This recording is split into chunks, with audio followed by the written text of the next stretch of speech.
अस्सलाम वालेकुम Syria channel में खुशामदीद। मैं हूँ फातिमा नासिर और इस खूबसूरत सुबह का आगाज़ एक साथ करती हूँ। उम्मीद करती हूँ कि आप लोग सब खैरियत से हैं और अपना बहुत ख्याल रखें। ऑफ कोर्स कोशिश करें कि जितना भी हो सके काइंडनेस के साथ पेश आएँ। आपकी कोई छोटी सी बात, कोई छोटा सा एक्शन किसी और का दिन जो कि शायद परेशानी में या मुश्किल में गुजरा उसे आसान कर सकता है। और हमेशा याद रखें कि आपको अपनी लाइफ में डिफरेंट तरह के प्रॉब्लम्स फेस करने पड़ते हैं, बट हर प्रॉब्लम का एक सोल्यूशन होता है। जब आप सोचते हैं कि ये प्रॉब्लम तो मैं कभी सॉल्व ही नहीं कर सकती, तो आप उस प्रॉब्लम को इनफैक्ट कभी भी सॉल्व नहीं कर पाते। जब आप एक नेगेटिव थॉट को फॉलो कर लेते हैं, एक नेगेटिव थॉट सिर्फ और सिर्फ आपकी बहुत सारे और थॉट्स को भी नेगेटिव कर देता है। तो हमेशा पॉजिटिव थिंक करें, अच्छा सोचें, अच्छी चीज़ों के बारे में सोचें। इसका मतलब ये नहीं है कि अगर कोई सिचुएशन बुरी भी हो तो उसमें आप ऐसे प्रिटेंड करें कि जैसे कुछ हुआ नहीं है या डिनाइल की तरफ चले जाए। वो भी उतना ही हार्मफुल हो सकता है जितना कि नेगेटिव थिंकिंग हो सकती है। तो हमेशा अगर कभी ऐसा हो भी जाता है कि ज़िंदगी में कोई ऐसी चीज़ या कोई प्रॉब्लम आपके सामने आ जाती है, तो उसमें डिनाई मत करें, उसको एम्ब्रेस करें, एक्सेप्ट करें, और वो ही पॉजिटिव तरीका है उस प्रॉब्लम या इशू से डील करने का। और हमेशा याद रखें, पहला कदम सबसे ज़्यादा मुश्किल होता है। जब आप पहला कदम उठा लेते हैं, उसके बाद आपका हर रास्ता आसान होने लग जाता है। आपके सामने जितनी भी प्रॉब्लम्स होती हैं वो वन बाय वन आप टैकल कर पाते हैं। और यही आई थिंक जब आप बड़े हो जाते हैं, जब आप एक्चुअली में प्रैक्टिकल लाइफ की तरफ आ जाते हैं, तो आई थिंक यही सबसे बड़ा लेसन हम सबको सीखना पड़ता है कि हम अपने प्रॉब्लम्स के लिए, अपनी ज़िंदगी के लिए खुद रिस्पॉन्सिबल हैं, अपनी गलतियों के लिए खुद रिस्पॉन्सिबल हैं, और उनको दुरुस्त करने के लिए भी हम खुद रिस्पॉन्सिबल हैं, हम खुद अकाउंटेबल हैं। तो अगर हर कोई अपनी अकाउंटेबिलिटी ले ले, अपनी रिस्पॉन्सिबिलिटी समझ लें, तो खुद सोचे दुनिया कितनी बेहतर हो जाएगी और कितनी बेहतर तरीके से ना सिर्फ हम अपनी ज़िंदगी पर फोकस कर पाएंगे, लेकिन दूसरों की ज़िंदगी, जो कि हमारे इर्द गिर्द के लोग हैं, हमारे प्यारे हैं, जो हमारी फ़िक्र करते हैं, जिनकी हम परवाह करते हैं, उनकी ज़िंदगियों में भी कितनी तरह से हम बेहतरी ला सकते हो। आगे बढ़ते हैं। और आपको पता है, हमारी हमेशा कोशिश रहती है कि इंपॉर्टेंट इश्यूज़ के बारे में बात करें। अगर हम हमारे मुल्क की बात करते हैं, तो हम एक मेजर एग्रीकल्चर कंट्री हैं, जहां पर हमारे पास ना सिर्फ अगर हम ज़मीन के हवाले से बात करते हैं, सॉइल क्वालिटी के हवाले से बात करते हैं, हमारे वेदर सिस्टम्स की जब बात करते हैं, तो हर तरह से हम बहुत ब्लेस्ड हैं। जिसका मतलब है कि हम एग्रीकल्चर में हमेशा से बहुत अच्छे रहे हैं, और हमेशा हमारे पास वो पोटेंशियल रहा है कि हम एक मेजर एग्रीकल्चर नेशन बनकर सामने आ सकते हैं। लेकिन क्या हमने उस तरह से अपने किसानों को फैसिलिटेट किया, या फिर हमने अपनी रिसोर्सेज का इस्तेमाल किया, और स्पेशली रिसर्च, डेवलपमेंट, इम्प्लीमेंटेशन में क्या हमने एक्चुअली में फंडिंग के हवाले से चीज़ों को बेहतर करने की कोशिश की? और यहाँ पर ना सिर्फ प्रॉब्लम बातचीत का है, डिस्कशंस का है, but also I think focus का है। जब आप फोकस नहीं करते किसी एक चीज़ के ऊपर, एस्पेक्ट के ऊपर, तो वो उस तरह से डेवलप नहीं हो पाता है। इनफैक्ट मैं बहुत क्रेडिबल हमारे साइंटिस्ट की अगर हम बात करते हैं, तो उनकी क्रेडिबिलिटी भी बहुत है, टैलेंटेड भी हैं, हार्ड वर्किंग भी हैं, और इसी वजह से इतनी लिमिटेड रिसोर्सेज और फंडिंग होने के बावजूद वो फिर भी बहुत सारे डिफरेंट प्रोजेक्ट्स पर काम करते हैं एग्रीकल्चर के लिहाज से, और बहुत चीज़ों में इम्प्रूवमेंट लेकर आते हैं। आज हमारे साथ दो बहुत ही खास मेहमान मौजूद होंगे, जिनसे बातचीत करेंगे हमारे ओवरऑल एग्रीकल्चर सिनारियो की, फंडिंग की, रिसर्च एंड डेवलपमेंट की, और डिफरेंट स्पेसिफिकेशंस और प्रोजेक्ट्स की भी बात करेंगे जो कि इस वक्त जारी हैं, और किस तरह से वो हमारे मुल्क के लिए बेहतरी आने वाले वक्त में ला सकते हैं। इन्फ्लेशन का असर जहां पर एक तरफ हम सबकी लाइफ्स पे हुआ, डेली नेसेसिटीज़ के ऊपर, वहीं पर एग्रीकल्चर के ऊपर भी इस इन्फ्लेशन का असर होता हुआ नज़र आता है। और क्या असर है, क्या इम्पैक्ट है किसानों के ऊपर, हमारे साइंटिस्ट के ऊपर, इसके बारे में बात करने के लिए आज हमारे साथ सबसे पहले तो जी डॉक्टर इशफाक अंजुम मौजूद हैं, चीफ साइंटिस्ट हैं। आपको वेलकम करते हैं शो में। बहुत बहुत शुक्रिया आज हमारे शो के लिए वक्त निकालने के लिए। इसी के साथ आमिर लतीफ़ भी हमारे साथ मौजूद हैं, जो कि वेजिटेबल साइंटिस्ट हैं। आपको वेलकम करते हैं शो में। बहुत बहुत शुक्रिया आज और हमारे शो के लिए वक्त निकालने के लिए। आप दोनों से आज जो स्पेशली टॉपिक हम डिस्कस करना चाह रहे हैं एग्रीकल्चर के लिहाज से है। अगर हम फर्टिलाइजर्स की स्पेशली बात करते हैं, तो प्राइसेस हम सब जानते हैं कि पिछले कुछ वक्त के अंदर, बहुत ही शॉर्ट टाइम पीरियड के अंदर हमें प्राइसेस इंक्रीज होती हुई नजर आई, जिसकी वजह से किसान के लिए अफोर्ड करना इम्पॉसिबल होता जा रहा है। अगर हम रिसर्च की भी बात करें, क्या हमारे पास कोई ऑल्टरनेटिव्स मौजूद हैं जो कि सस्ती प्राइसेस पर किसानों के लिए अवेलेबल किए जा सकते हों, और क्या असर हो रहा है इस इंक्रीज्ड प्राइस का हमारे किसान के ऊपर? शुक्रिया मैडम। असल बात यह है कि 70s से पहले पाकिस्तान में फर्टिलाइज़र का इस्तेमाल बहुत लिमिटेड था। पहले ऑर्गेनिक फार्मिंग ही होती थी, नामियाती खादें जैसे गोबर की खाद है या पोल्ट्री मैन्योर है यूज़ होती थी। इसके अलावा और कोई खाद इस्तेमाल नहीं होती थी। लेकिन वक्त के साथ साथ इंडस्ट्रियलाइजेशन के साथ जो है सबसे नाइट्रोजनी खाद का इंट्रोडक्शन किया गया, और वो यूरिया की शक्ल में अवेलेबल हुई और ज़िम्मेदारों को पहले तो इंसेंटिव के तौर पे दी गई कि जनाब अपने खेतों में डालने से आपकी पैदावार में इजाफा होगा। बाद में जब लोगों ने इसकी अफादियत को महसूस किया तो फिर ये कि लोगों ने परचेजिंग शुरू की और उससे जो है बेनिफिट भी लेना शुरू किया। लेकिन चूंकि ये नाइट्रोजनी खाद जो है बहुत एक्सपेंसिव, इतनी एक्सपेंसिव है कि आपको 1 टन खाद बनाने के लिए कम से कम 2 टन फ्यूल लगाना पड़ता है। तो इससे ये है कि बहुत ज़्यादा ज़र मुबादला हमारा खर्च होता है और हमारे रिसोर्सेज भी ज़ाय होते हैं। अलबत्ता इनके अल्टरनेटिव के तौर पे जो है वो दुनिया ने बहुत तरक्की की और हमारा ये इदारा अयूब एग्रीकल्चर रिसर्च इंस्टीट्यूट 1907 से इसके अल्टरनेट खादों यानी बायो फर्टिलाइजर्स के ऊपर काम कर रहा है। और बायो फर्टिलाइज़र का कॉन्सेप्ट ये है कि ये नन्हे नन्हे जो समझे माइक्रो ऑर्गेनिजम्स हैं जो कि ज़मीन के अंदर मौजूद हैं और वो हवा में जो 78% नाइट्रोजन मौजूद है उसको ना सिर्फ जज्ब करके अपनी लाइफ को सस्टेन करते हैं बल्कि पौधों की जड़ों में जमा होकर पौधे की बढ़ोतरी में भी बहुत बड़ा किरदार अदा करते हैं। तो अगर हम इन बायो फर्टिलाइजर्स का इस्तेमाल करना शुरू कर दें तो उससे हमारी नाइट्रोजनी खाद की बहुत हद तक बचत हो सकती है। 1980 तक हमारी फलीदार फसलों के लिए ये खादें दस्तयाब थीं जिसे हम शुरू में बरसीम का टीका या मूंगबीन का टीका या इस तरह के चने का टीका के नाम से ये इस्तेमाल होती थी। अब वक्त के साथ ये हुआ कि 1980 के बाद जो है ये तरक्की हुई तो तमाम जो गैर फलीदार फसलें हैं मसलन गंदम, चावल, गन्ना और इसके अलावा मकई, जितनी हमारी इम्पोर्टेंट क्रॉप्स हैं, गार्डन क्रॉप्स हैं, हमारी वेजिटेबल्स हैं, सब के लिए बायो फर्टिलाइज़र जो है अवेलेबल है और ये नाइट्रोजन की कमी पूरे करने का बहुत बड़ा एक अल्टरनेटिव और माहौल दोस्त तरीका है। क्या बायो फर्टिलाइजर्स और रेगुलर फर्टिलाइजर्स में कोई डिफरेंस होता है या? यस, जो रेगुलर फर्टिलाइजर्स हैं अगर हम उनका इस्तेमाल करते हैं एक तो महंगी, नॉन अवेलेबिलिटी उनकी टाइम पे, दूसरी बात यह है कि उनसे पोल्यूशन में भी इजाफा होता है और उसके साइड इफ़ेक्ट्स भी आते हैं।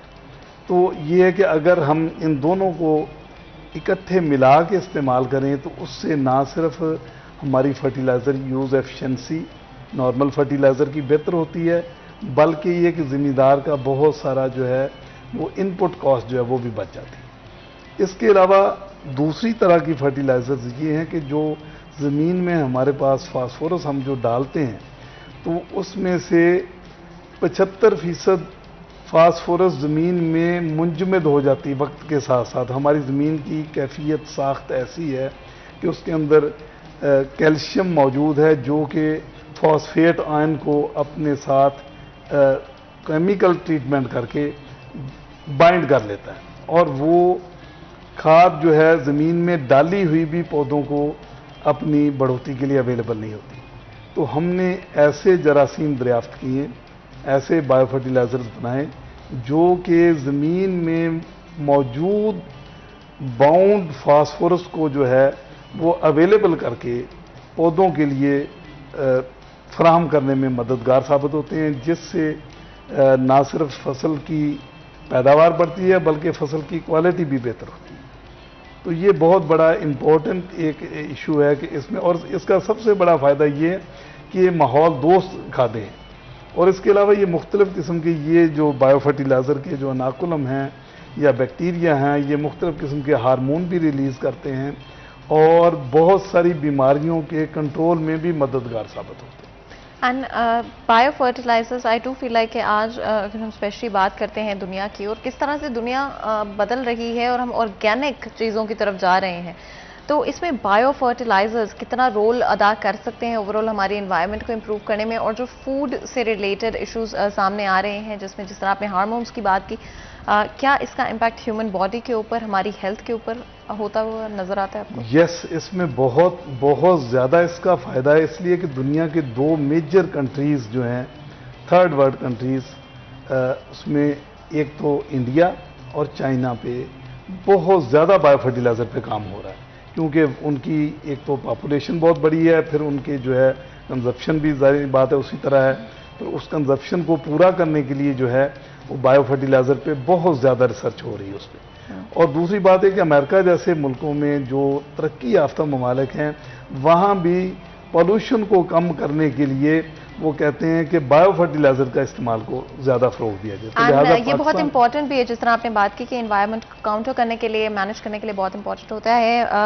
आपसे भी मैं पूछना चाहूँगी, कितना इंपॉर्टेंट है जिंजर के हवाले से अगर हम बात करते हैं, तो कितना इम्पॉर्टेंट है इस वक्त, जिस तरह हम बात कर रहे थे ब्रेक में, शुरू होने से पहले हम बात कर रहे थे शो के, हम मोस्टली इस वक्त इंपोर्ट पर रिलाई करते हैं, और आपकी जो रिसर्च है वो इनफैक्ट ग्राउंड ब्रेकिंग रही है इस सिलसिले में, और पाकिस्तान के अंदर जिंजर को, जहाँ पर हमारी इन्वायरमेंट नॉट नेसेसरली सपोर्ट करती है जिंजर को ग्रो करने के लिए, रिसर्च के बारे में बताइएगा, किस तरह का इम्पैक्ट हुआ है उस रिसर्च की वजह से, और क्या हम अपने मुल्क की जो नीड है at some point in time in the future, क्या हम उसको खुद से ग्रो करके जिंजर को पूरी कर पाएंगे? जी, बिस्मिल्लाहिर्रहमानिर्रहीम। इसमें ऐसे है कि 1971 से पहले तो जो अयूब एग्रीकल्चर रिसर्च इंस्टीट्यूट है वो इस पे काम नहीं करता था। उसकी रीज़न ये थी कि due to not suitable climate, जो हमारा मगरबी पाकिस्तान है इसकी क्लाइमेट इसके लिए सूटेबल नहीं थी। तो जो मशरकी पाकिस्तान हमारा, जो कि मौजूदा बांग्लादेश है, वहाँ से इसकी प्रोडक्शन होती थी और पाकिस्तान अपनी ज़रूरत पूरी करता था। जब पार्टीशन हो गई, सेपरेट हो गया, बांग्लादेश बन गया, उसके बाद से यू रिसर्च में इस पे काम शुरू है। तो चूँकि क्लाइमेट आप देख रहे हैं कि मौसमियाती तब्दीलियाँ भी तब से ही ऑनवर्ड चली आ रही हैं, इसलिए ये चलता चलता प्रोसेस तो चलता रहा है, लेकिन हमें सक्सेस नहीं मिल रही थी। अब गुज़श्ता 5 सालों से हमें खातिर खा इसमें सक्सेस मिली है, और अब अल्हम्दुलिल्लाह फार्मर फील्ड पे भी पिछले 2 साल से इसकी प्रोडक्शन शुरू हो गई है। अब जैसे ही हम फार्मर्स इस तरफ मोटिवेट हो रहे हैं, हम फार्मर्स की ट्रेनिंग्स भी कर रहे हैं, और साथ साथ हमने अपनी वैरायटी डेवलपमेंट और टिश्यू कल्चर प्लांट्स भी फार्मर्स को सब्सिडाइज्ड रेट पे प्रोवाइड कर रहे हैं। तो उससे फ़ायदा ये हो रहा है कि फार्मर इसको अडेप्ट कर रहा है।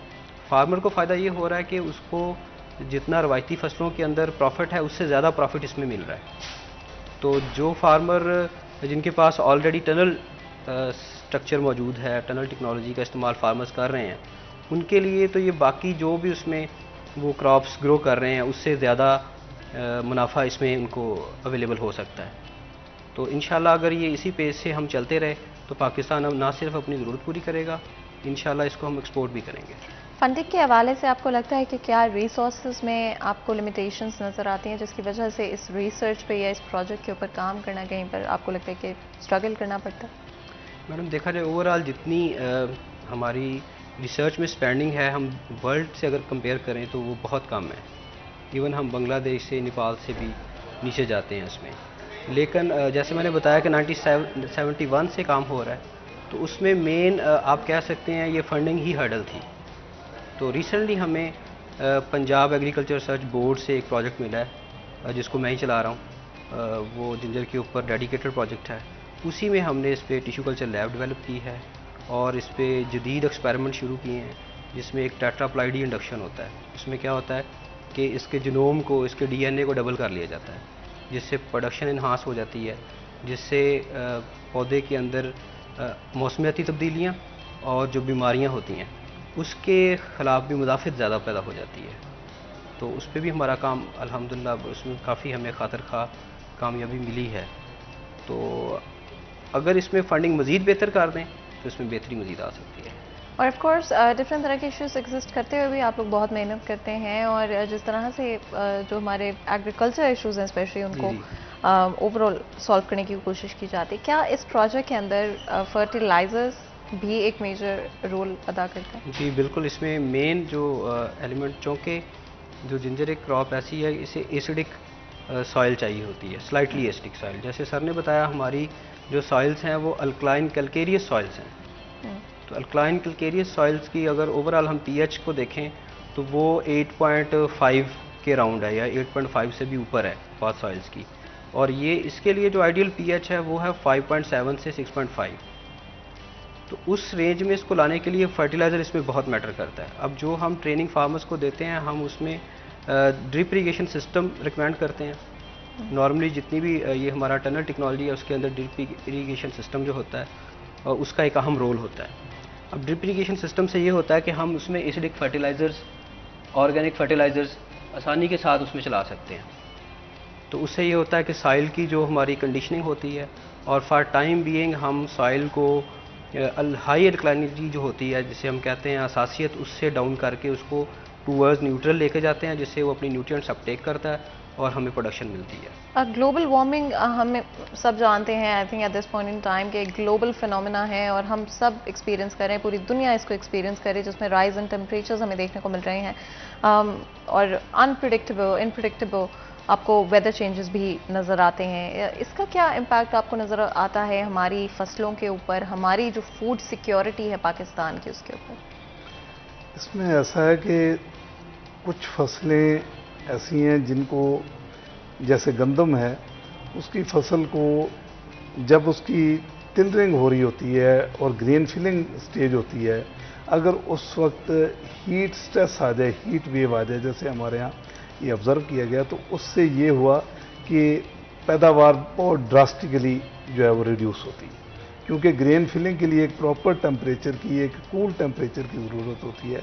और अगर टेम्परेचर थोड़ा सा राइज हो जाए, तो थोड़ा सा राइज होने की वजह से इवन 1-2 डिग्री सेंटीग्रेड भी अगर बढ़ जाए, तो उससे हमारी पैदावार में जो है वो काफ़ी ज़्यादा कमी आ जाती है, क्योंकि ग्रेन फिलिंग प्रॉपर नहीं हो पाती।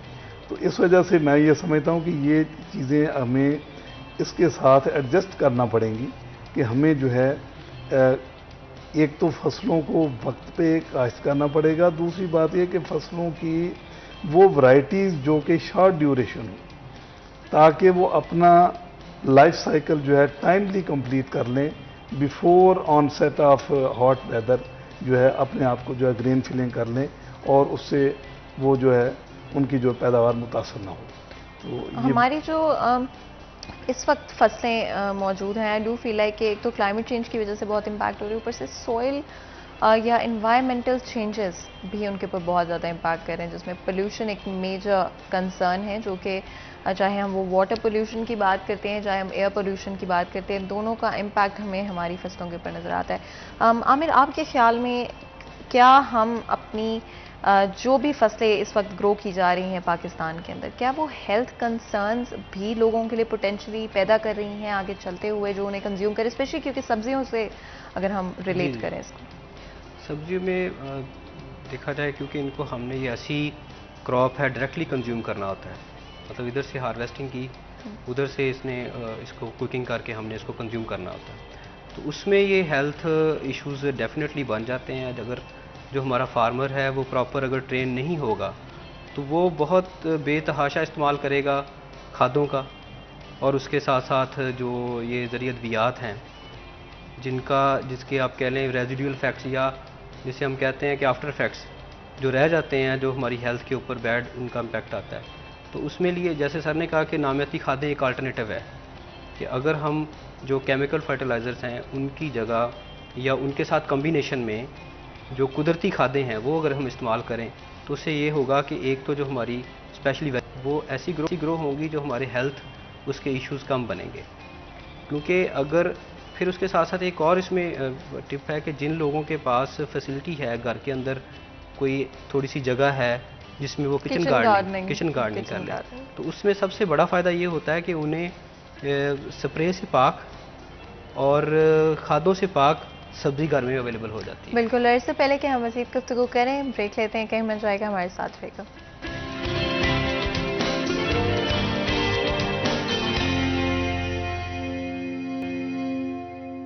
वेलकम बैक सीरिया 10 में एक दफ़ा फिर आपको खुशामदीद कहते हैं। ब्रेक में जाने से पहले आपको पता है आज हमारी डिस्कशन हमारा आज एग्रीकल्चर के हवाले से था। डिफरेंट इश्यूज एंड कंसर्न्स के बारे में हमने बात की। स्पेशली एक इशू जो कि मुझे बार बार आई फील लाइक कि हम सबके लिए इम्पॉर्टेंट हो जाना चाहिए, वो हमारी हेल्थ से रिलेटेड है। जितनी भी हमारी फसलें हैं जो कि हम कंज्यूम करते हैं उनके बारे में हमें पता होना ज़रूरी है। क्या इस्तेमाल किया जा रहा है, क्या नहीं इस्तेमाल किया जा रहा है, और क्या चीज़ें हैं जो कि पोटेंशली हमारे लिए हार्मफुल साबित हो सकती हैं।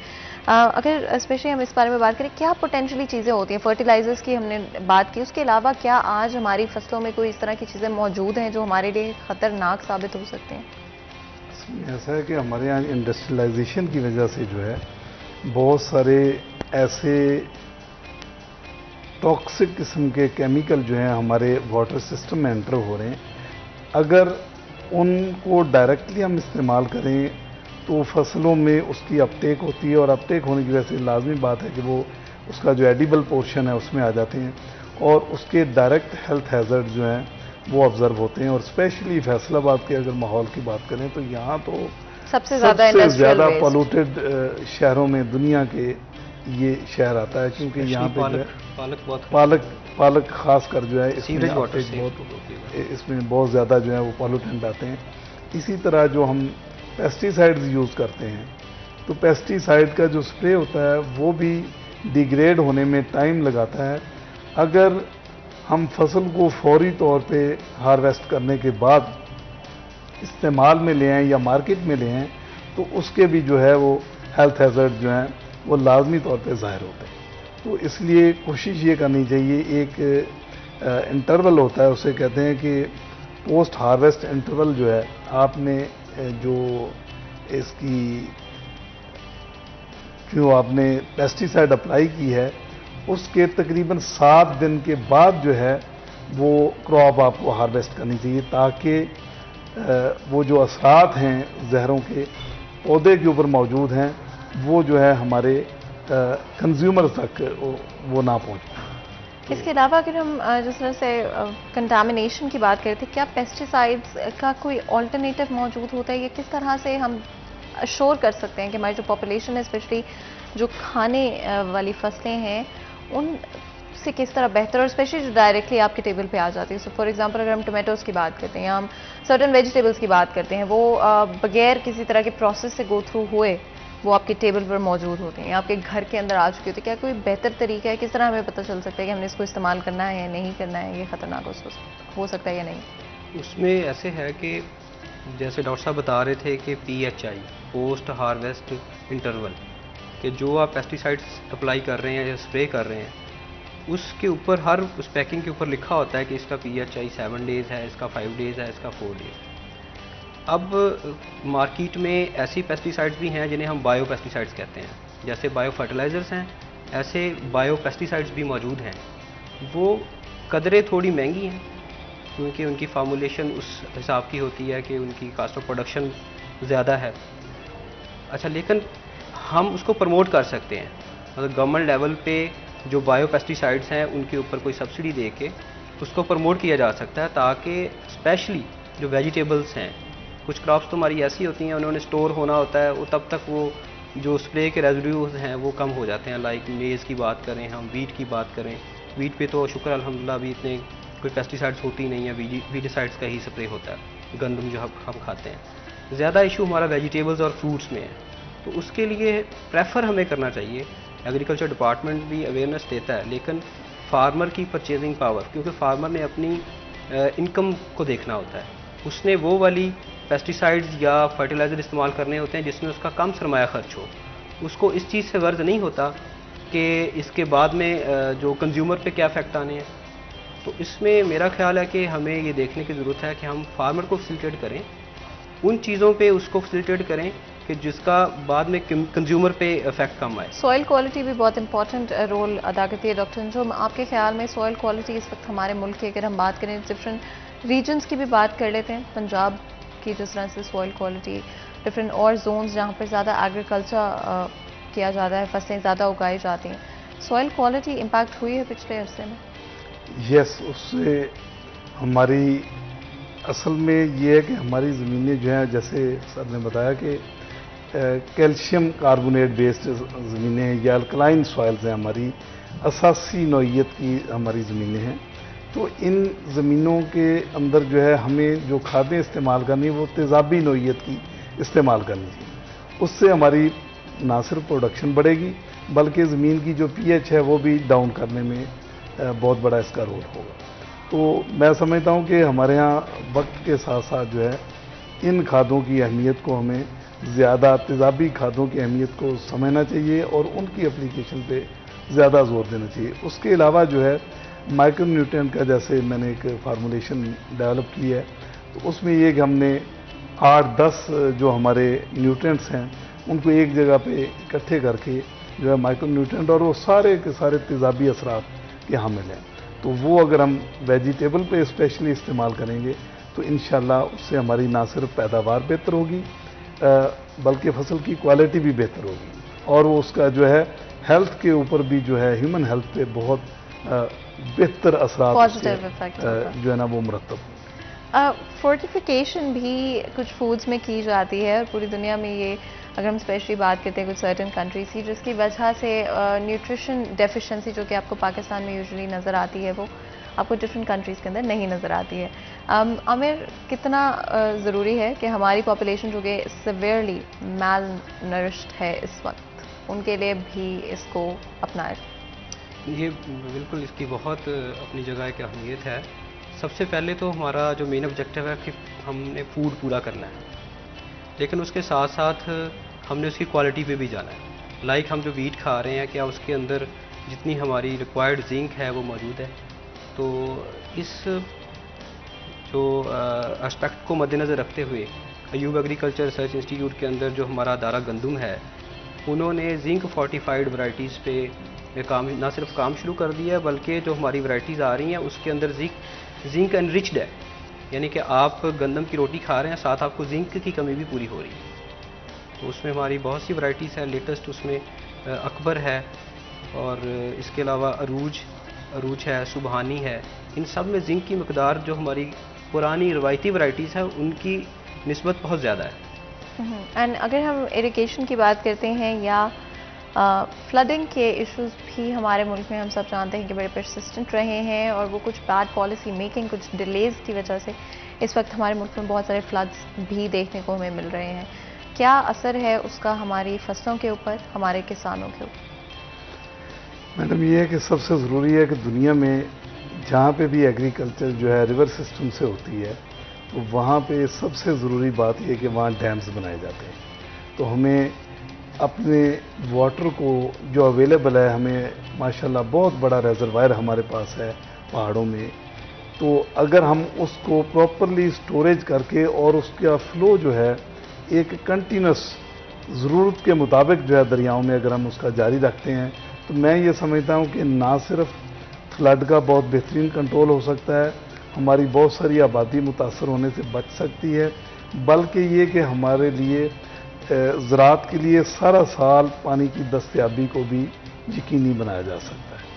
तो डैम्स जो है जैसे कि चाइना में है वो हमारी दूसरी तरफ हिमालय के वाक़े हैं और माशाल्लाह उनके पास तकरीबन 3000 डैम्स वो बना चुके हैं अब तक। तो हमें डैम्स पे बहुत ज़्यादा तवज्जो देनी होगी अगर हम चाहते हैं कि हम सैलाब से, फ्लड से, इन चीज़ों से बचें।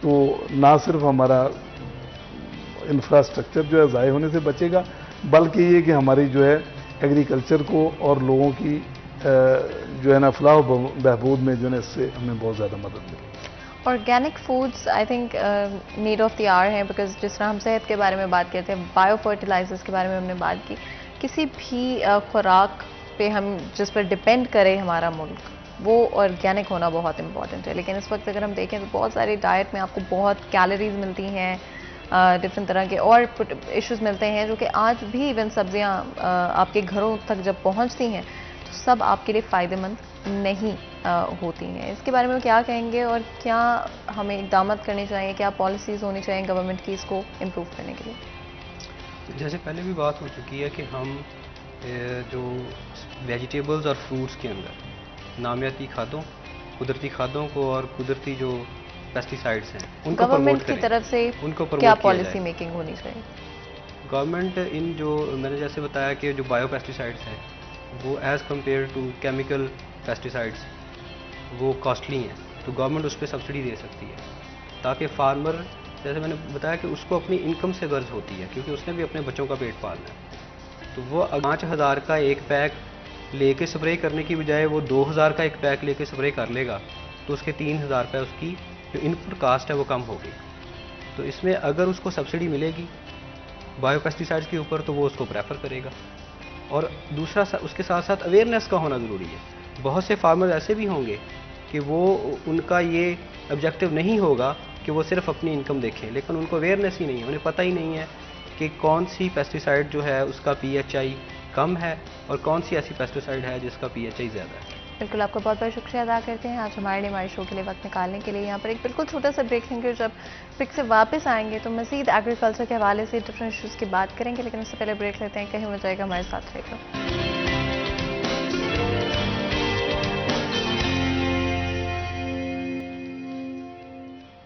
वेलकम बैक सीरिया 10 में एक दफ़ा फिर आपको खुशामदीद कहते हैं। ब्रेक में जाने से पहले आपको पता है आज हमारा डिस्कशन एग्रीकल्चर के हवाले से फोकस्ड है और हमारी कोशिश थी डिफरेंट एस्पेक्ट्स को, जिसमें irrigation, water problems, soil issues की हमने बात की और करंटली रिसर्च एंड डेवलपमेंट में कितना काम किया जा रहा है और इसमें क्या पोटेंशियल फंडिंग से रिलेटेड इशूज़ मौजूद हैं, इसके बारे में भी हमने बात की।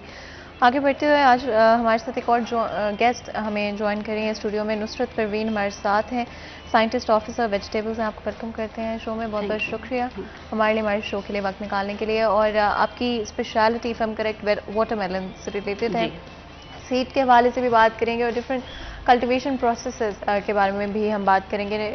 नुसरत, अगर मैं आपसे पूछ सकूँ स्पेशली वाटरमेलन से रिलेटेड, क्या डिफरेंट कल्टिवेशन इश्यूज आपको पाकिस्तान में फेस करने पड़ते हैं और आपके एक्सपीरियंस में कौन सी सबसे आपकी डिस्कवरीज रही हैं, रियलाइजेशंस रही हैं जब से आपने इस फील्ड में काम करना शुरू किया? जी, सबसे पहले ये कि कल्टीवेशन के हवाले से जो ओवरऑल फार्मर्स को, या उसमें यही है क्वालिटी, जो कल्टीवेशन शुरू ही जो सीड से होती है, अगर क्वालिटी सीड जो है उसकी अनअवेलेबिलिटी हो, इसके अलावा प्रॉपर मैनेजमेंट टेक्निक्स अगर आप अनअवेयर हों तो उस वजह से ये हो जाती है। और प्रॉपर जो सर्टिफाइड इनपुट्स हैं वो अगर आपको, जैसे फर्टिलाइज़र है, वो आपको अवेलेबल ना हो, तो इसके अलावा अनएक्सपेक्टेड वेदर जो होते हैं, वेदर फ्लक्चुएशंस, टेम्परेचर की जो फ्लक्चुएशन हैं वो मेजर इसमें जो है कंस्ट्रेंट्स हैं। और इसके अलावा इसमें ये भी होता है कि आपको जो है वो प्रॉपर इसकी टेक्निक्स जो होती हैं कि डिफरेंट सोइंग टाइम्स का जो है इवन आपको नहीं पता होता कि ये जो है वो पाकिस्तान में ये 2 सीज़न में जो है वो कल्टीवेशन इसकी हो सकती है। इसकी जो है वो नवंबर में भी आप कर सकते हैं अंडर टनल। तो टनल का आपको यही होता है कि टनल में आपको मैनेजमेंट में मॉइस्चर का जो है, जो इरिगेशन का है, आपको उसका ख्याल रखना पड़ता है। अगर ओवर इरिगेशन हो जाए सर्दियों में तो पूरी क्रॉप जो है वो फ्लॉप हो जाती है। इसके अलावा डिजीज़ का इशू होता है कि उसमें जो है वो नमी जो है, नमी प्रॉपर होनी चाहिए, अगर ज़्यादा होगी तो उससे भी जो है वो डिजीज़ का इंसिडेंस जो है वो ज़्यादा हो जाता है। तो इसके बाद जो है वो मार्च में लगता है, वो ओपन फील्ड में लगता है। तो ओपन फील्ड जो है उसकी केयर इतनी ज़्यादा ज़रूरत नहीं होती, लेकिन जो आपको प्रॉफिट अगर फार्मर्स चाहते हैं तो अगर आप नवंबर में लगाएं, वो अर्ली क्रॉप आ जाती है अप्रैल में, तो उससे जो है वो बेनिफिट्स ज़्यादा मिलेंगे फार्मर को। इसके अलावा अगर हम बात करते हैं, डॉक्टर इशफाक अंजुम भी हमारे साथ मौजूद हैं। जब हम वाटरमेलन की स्पेसिफिकली बात करते हैं, डिफरेंट फ्रूट्स की अगर हम बात करते हैं, वेजिटेबल्स की अगर हम बात करते हैं, क्या कोई इस तरह के वेजिटेबल्स या फ्रूट्स भी हमारे मुल्क में मौजूद हैं जो कि हमें पोटेंशली हम ग्रो कर सकते हैं लेकिन हम उन पर काम नहीं कर रहे हैं और इम्पोर्ट पर हम ज़्यादा रिलाई कर रहे हैं? यस, हमारे यहाँ ऐसे चीज़ें मौजूद हैं, जैसे हमारे यहाँ पाइनएप्पल काश्त नहीं यहाँ पे होता है, ठीक है। इस तरह स्ट्रॉबेरी पे अब बहुत ज़्यादा हमारे यहाँ माशाल्लाह काश्त शुरू हो गई है रिसेंटली, आई थिंक ज़्यादा काम। यस, उस पर ज़्यादा काम हो रहा है। एवोकाडो एक हमारा एक ज़बरदस्त फ्रूट है, उस पर हमारी इस साल 3 वैरायटियाँ जो है वो इंट्रोड्यूस हो चुकी हैं और वो अयूब एग्रीकल्चर रिसर्च इंस्टीट्यूट की हमारी बनाई हुई, यानी कि ये तब्दील होता हुआ आपको नज़र आ रहा है। यस यस, तो उससे जो है ना हमें बहुत सारी ऐसी क्रॉप्स जो कि हम नॉर्मली काश्त नहीं करते थे, अब उन पे भी जो है काम शुरू हो गया। तो यानी कि वक्त के साथ साथ एक ट्रेंड तब्दील हो रहा है, लोगों में अवेयरनेस आ रही है। जैसा कि आपने ऑर्गेनिक की बात की थी, तो ऑर्गेनिक तो तब चीज़ होती है, देखें सबसे सेफ तो वही है, लेकिन उसमें यह है कि हमें तो अपनी पॉपुलेशन को फीड भी तो करना है ना। तो अगर हम ज़िम्मेदारों को प्रॉपर इस बात का इदराक या उसकी अवेयरनेस दिलाएं कि जनाब आपने ऑर्गेनिक, इनऑर्गेनिक और बायो फर्टिलाइजर्स तीनों को मिला के इस्तेमाल करना है, जिसकी वजह से आपको जो है मैक्सिमम बेनिफिट मिल सकता है। और दूसरी बात ये कि जो हमारे ये माइक्रो न्यूट्रिएंट्स हैं, अगर हम सॉइल के अंदर डालेंगे ही नहीं, वो माइन आउट हो गए हैं, अगर वो डालेंगे तो फिर जो है उनकी बायो अवेलेबिलिटी या जिसे हम कहते हैं बायो इनरिचमेंट है, जैसे हमने कहा कि जिंक जो है वो हमारे यहाँ डेफिशिएंट होती जा रही है, तो इसी तरह हमारे यहाँ कॉपर भी डेफिशिएंट हो रहा है, इस तरह हमारे यहाँ आयरन की भी डेफिशिएंसी आ रही है, और इन डेफिशिएंसीज की वजह से क्रॉप्स की क्वालिटी मुतासर हो रही है। अगर हम ये चीज़ें, ये माइक्रोन्यूट्रिएंट्स ऐड अप करेंगे तो उससे हमारी फसलों की क्वालिटी भी बेहतर हो जाएगी, पैदावार बढ़ने के साथ साथ।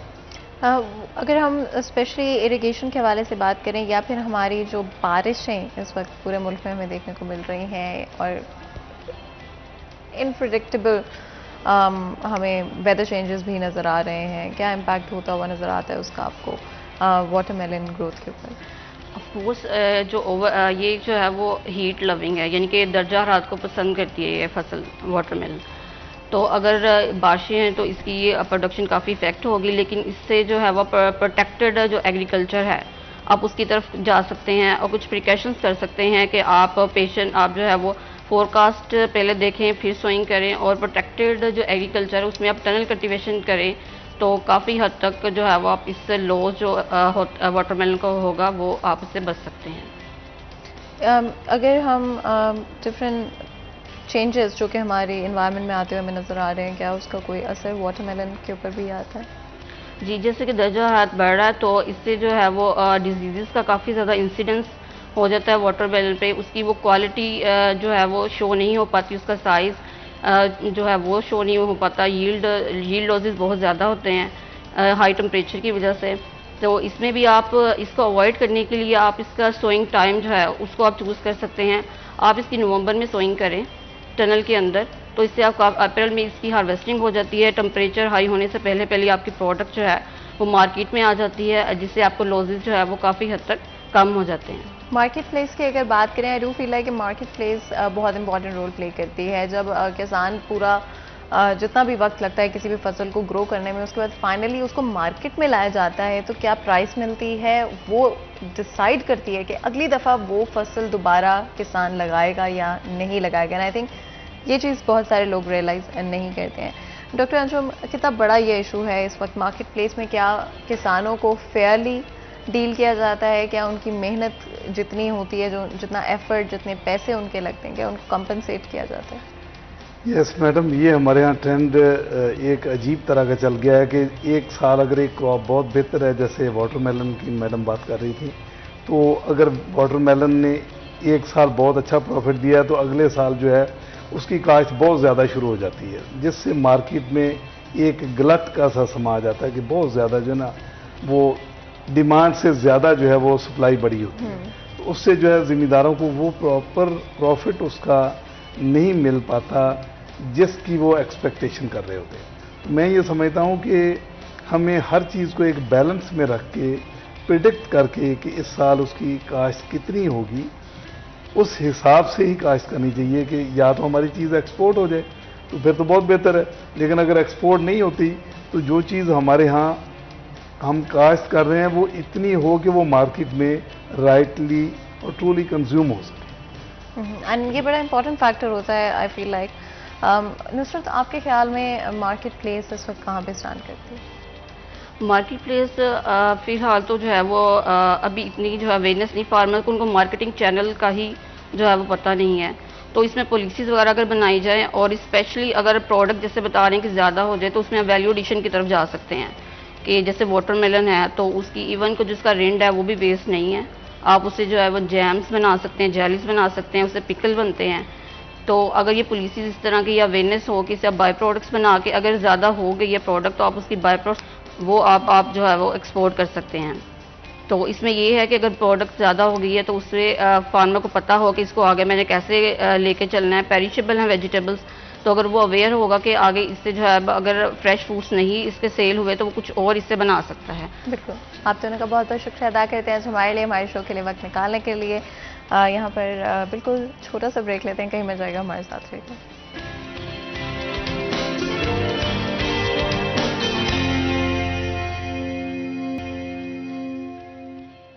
वेलकम बैक सीरिया चैन में एक दफ़ा फिर आपको खुशामदीद कहते हैं। ब्रेक में जाने से पहले आपको बताया हमारा फर्स्ट हाफ आज सेहत के हवाले से ही था, जिसमें हमने एग्रीकल्चर की बात की, फूड आइटम्स की बात की, सिक्योरिटी की बात की। अब हमारी कोशिश होगी कि हेल्थ इश्यूज़ के हवाले से भी बात करें। आपको पता है हमारी हमेशा कोशिश रहती है कि आपकी हेल्थ का आप किस तरह से बेहतर ख्याल रख सकते हैं उसके बारे में हमेशा बात करें। कुछ ऐसी चीज़ें जो कि ऑलमोस्ट हम सब at some point in our life experience करते हैं, उनके बारे में भी बात करें। तो आज हम स्पेसिफिकली प्रेगनेंसी के हवाले से बात करेंगे। न्यूट्रिशन, डाइट, सेल्फ मेडिकेशन पे कुछ लोग रिलाई करना शुरू कर देते हैं, या सेल्फ अवेयरनेस ना होने की वजह से वो डिफरेंट तरह की मेडिकेशन लेना शुरू कर देते हैं, या अपनी ही हेल्थ को सही तरह से डिसाइफर नहीं कर पाते कि अगर उनको कोई इशू हो रहा है तो वो किस वजह से हो रहा है, चाहे वो मेंटल हेल्थ से रिलेटेड हो या फिर फिजिकल हेल्थ से रिलेटेड हो, और बजाय के डॉक्टर के पास जाने के वो खुद से प्रॉब्लम्स को सॉल्व करने की कोशिश करते हैं। And I do think that is very very problematic. तो आज हमारी कोशिश होगी कि डिफरेंट मिथ्स, डिफरेंट क्वेश्चंस जो कि यूजुअली प्रेग्नेंट खवातीन एक्सपीरियंस करती हैं और उनके अपने जो एक्सपीरियंसेस होते हैं उनके बारे में आज हम अपने शो में डिस्कस कर पाए। हमारे साथ बहुत ही खास मेहमान मौजूद हैं। हमारे साथ डॉक्टर नौरीन बिलाल मौजूद हैं जो कि गायनोकोलॉजिस्ट हैं। आपको वेलकम कर रहे हैं शो में, बहुत बहुत शुक्रिया आज हमारे लिए, हमारे शो के लिए वक्त निकालने के लिए। यहाँ पर ऑफकोर्स प्रेगनेंसी की जब भी हम बात करते हैं, इट इज़ समथिंग जो कि at some point in our lifes most खवातीन एक्सपीरियंस करती हैं, जो कि डिसाइड करती हैं कि वो एक्सपीरियंस करना चाहती हैं। प्रेगनेंसी से रिलेटेड कौन से परसिस्टेंट इश्यूज़ हैं जिनका ख्याल रखना चाहिए प्रेग्नेंट खवातीन को, और जो आपकी एक्सपीरियंस में आपको सबसे ज़्यादा नज़र आते हैं? सबसे ज़्यादा तो जो है वो यही है कि अवेयरनेस, क्योंकि साउथ एशियंस हमारी पॉपुलेशन है, उसमें सबसे ज़्यादा डायबिटीज़ और हाइपरटेंशन बहुत कॉमन है, और कुछ हमारा जो लाइफस्टाइल है वो उसमें ऐड ऑन हो जाता है, और वो हम बिल्कुल भी ध्यान नहीं देते। अब वो ये होता है कि पहले से ही कुछ ना कुछ चल रहा होता है, हमने कभी बॉदर ही नहीं किया होता कि कभी हेडेक हो रहा है तो बस एक पैनाडोल की टेबलेट ले लें, आप कभी अपना बीपी नहीं चेक कराते। और अक्सर मतलब आप ये कह लें कि 30% तो ऐसी खवातीन होंगी जो कि रेज बीपी के साथ प्रेगनेंसी में एंटर होती हैं, मगर उन्हें मालूम ही नहीं होता। अब वो पता ऐसे चलता है कि जब वो फिर सिवियर हेडेक स्टार्ट हो गया शुरू में ही प्रेगनेंसी के, तो तब मालूम हुआ कि जी बीपी था, क्योंकि जिनको पहले से प्रेगनेंसी से पहले से बीपी होता है वो जो उनकी 20 वीक ऑफ प्रेगनेंसी उससे पहले डायग्नोज हो जाता है, तो इट मीन्स कि वो क्रॉनिक हाइपरटेंशन की कैटेगरी में आ गई। जिन्हें प्रेगनेंसी इंड्यूस्ड होना होता है कि प्रेग्नेंट होने के बाद यानी कि ये प्रॉब्लम हुआ है, वो 7 मंथ पे नियर 7 मंथ जाके डायग्नोज होता है, यानी कि round about 28 weeks. And same is the case with the diabetes. Diabetes underline चल रही है, माँ बाप में भी है, बहन भाइयों में भी है, कोई ख्याल ही नहीं है कि भाई फैमिली जो है एट रिस्क है तो हम अपनी डाइट का चीज़ों का ख्याल रखें। अब वो जब प्रेग्नेंट होती हैं कभी चेक ही नहीं कराया होता, और वो उसी के साथ और फिर क्योंकि डायबिटीज़ के अपने इतने प्रॉब्लम है कि जो है वो कंजेनिटल एनोमलीज़ का रिस्क बहुत बढ़ जाता है, मतलब कि बच्चों में नुक्स वाले बच्चे पैदा होते हैं शुगर वालों में, क्योंकि वो जो शुरू का पहले 3 महीने हैं वो बहुत ही क्रिटिकल होते हैं कि बच्चे की बनावट हो रही होती है उस वक्त। तो अगर उस वक्त डायबिटीज़ कंट्रोल नहीं होगी तो वो जाहिर सी बात है नुक्स पैदा हो जाएगा।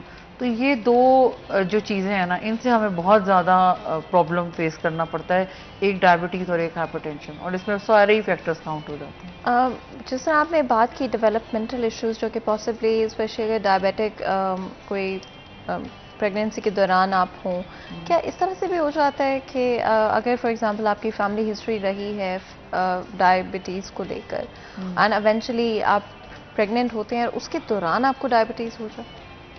बिल्कुल, मतलब अगर पहले नहीं थी, पहले नहीं थी बिल्कुल, तो ये इनको हम बोलते होते हैं पोटेंशियल डायबिटिक्स, जिनके पेरेंट्स में है और जिनके सिबलिंग्स में है, तो उनकी जब हम हिस्ट्री लेते हैं, क्योंकि इसमें ये हमारी हिस्ट्री का पार्ट है कि हमने पूछना है कि आपकी फैमिली में रन तो नहीं कर रही, तो फिर हम we start to be careful. अब ठीक है, पहले 3 माह में नहीं डायग्नोज हुआ, ना ही उसको है, ना ही वो प्रेगनेंसी में एंटर हुई है, लेकिन प्रेगनेंसी के किसी टाइम पर जाकर उसको हो सकता है, और जो सबसे ज़्यादा यानी कि आप कह लें कि जो उसके लिए इम्पॉर्टेंट है वो नियर 7 मंथ के करीब है, एक बुकिंग और एक 7 मंथ। तो हम बुकिंग में एक ख़ास टेस्ट आता है जिसे हम ग्लूकोज टॉलरेंस टेस्ट कहते हैं। उसमें ये होता है कि पहले फास्टिंग कराई जाती है, फिर ग्लूकोज पिला के टेस्ट 2 घंटे बाद टेस्ट लिया जाता है, तो उनका डायग्नोसिस बन जाता है। एक उस वक्त करा लेते हैं और अगर उस वक्त नेगेटिव आए तो फिर सेकंड टेस्ट हम उनको 7 मंथ के करीब या 28 वीक्स के करीब या 32 वीक्स पे नियर जब 8 स्टार्ट होने लगा तब हम उन्हें कर देते हैं। तो तब वो डायग्नोज हो जाते हैं। जो पहले नहीं डायग्नोज हुए वो अब डायग्नोज हो गए। तो ताकि आप चीज़ों को टाइमली पकड़ लें बजाय इसके कि वो उसकी कॉम्प्लिकेशंस डेवलप हो जाएं और फिर आपकी जो चीज़ें जो है वो आप मैनेज नहीं कर सकते क्योंकि वो आपके हाथ से निकल जाता है टाइम। जब हम अपनी डाइट की बात करते हैं यूजुअली हमारी या तो बहुत रिस्ट्रिक्टेड लिमिटेड डाइट होती है, स्पेशली डाइटिंग जो एक कॉन्सेप्ट है वेट लॉस के लिए इस्तेमाल किया जाता है, जिसकी वजह से प्रॉपर न्यूट्रिशन आप नहीं देते अपनी बॉडी को। एंड ओवरऑल अगर हम न्यूट्रिशन की बात करें वो वैसे ही हमारे मुल्क में malnutrition is a big problem और वो ख़वातीन के अंदर भी एग्जिस्ट करता है। क्या असर होता है पोटेंशियल प्रेगनेंसी के अंदर और आज के वक्त में क्या असर हो रहा है उसका बच्चे की डेवलपमेंट के ऊपर? डाइटिंग में ना हमने कॉन्सेप्ट एक्चुअली गलत बनाया हुआ है। अब ऑल ओवर द वर्ल्ड आपको पता है लोग करते हैं डाइट, मगर वो उनमें इतनी अवेयरनेस होती है कि वो बैलेंस डाइट न्यूट्रिशन की हेल्प से कर रहे होते हैं। हमारे यहाँ क्या मतलब मकसद है भूखा रह लें। अब भूखा रहना या आप आपने जो मील लेना था उसको आप स्किप कर रहे हैं और आप कुछ भी नहीं खा रहे हैं, आप एक प्रोलॉन्ग फास्टिंग कर रहे हैं, तो वो आप अपने साथ ज्यादती कर रहे हैं क्योंकि आपको कोई विटामिन नहीं मिल रहा है, आपका हेयर लॉस स्टार्ट हो गया, आपकी स्किन खराब हो गई जो कि यूजुअली हमारी गर्ल्स की हो जाती है। तो डाइटिंग को गलत ले लेते हैं। एक्चुअली डाइट का मतलब होता है लाइफस्टाइल मॉडिफिकेशन। लाइफस्टाइल मॉडिफिकेशन में आप आहिस्ता आहिस्ता करके चीज़ों को मैनेज करें और वो भी इस तरह कि जो बैड हैबिट्स हैं उनको ख़त्म कर लें। मतलब जैसे शुगर है कट डाउन कर लें, आप बेकरी प्रोडक्ट्स हैं उनको कट डाउन कर लें, आप फिजी ड्रिंक्स बहुत लेते थे आप उसको कट डाउन कर लें। तो ये चीज़ें जंक फूड को कट डाउन कर लें, लेकिन वेजिटेबल्स, फ्रूट और एग, मिल्क और जो मीट है उसके पोर्शंस बना लें और सारे पोर्शंस में से अगर आप चीज़ें लेते हैं आपका कुछ भी स्किप नहीं होगा और आपके जो कैलोरीज हैं वो भी नहीं आप ज़्यादा कंज्यूम करेंगे।